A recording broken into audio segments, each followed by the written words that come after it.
Heute möchte ich wieder mit dir gemeinsam an deinem Trompetespielen arbeiten. Fokus haben wir heute auf Ausdauer, Klang und letztendlich auch Höhe. Du siehst hier die Übung eingeblendet, das heißt schnapp dir deine Trompete und trainiere gleich mit.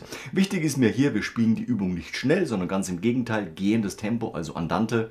Und somit können wir auch sehr gut nachvollziehen und hinhören, was Schritt für Schritt, Ton für Ton passiert. Also, los geht's. 1, 2, 3.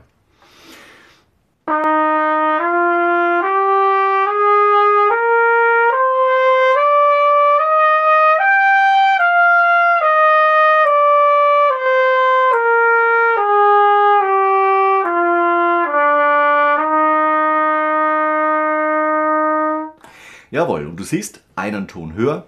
Los geht's. 1, 2, 3.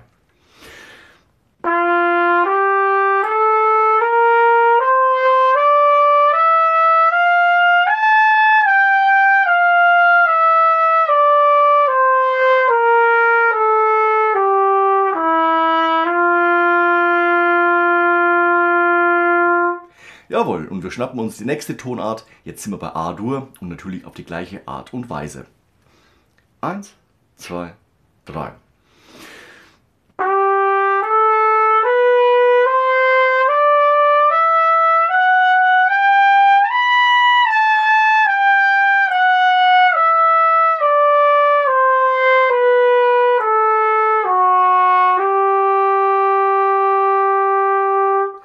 Du kannst diese Übung auch als Idee benutzen, das heißt auf deine individuellen Töne transponieren. Starte tiefer, dann wird es am Ende in der Mitte auch nicht zu hoch und baust Schritt für Schritt auf, um eben dann in deine gewünschte Trainingslage zu kommen.